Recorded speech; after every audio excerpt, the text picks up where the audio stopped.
الو. ايوه انا باتمان، عرفوني ايه المشكلة؟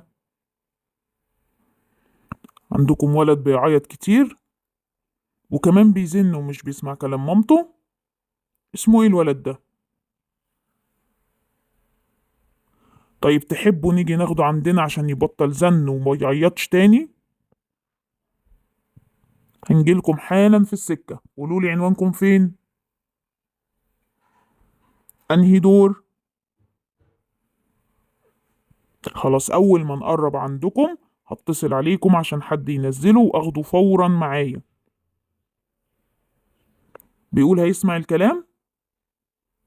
خلاص انا قدامي نص ساعة واتحرك، لو سمع الكلام كلموني عشان مجيش، بس لازم تتأكدوا انه هيسمع كلام ماما وهيبطل زن وعياط. اتفقنا. مع السلامة.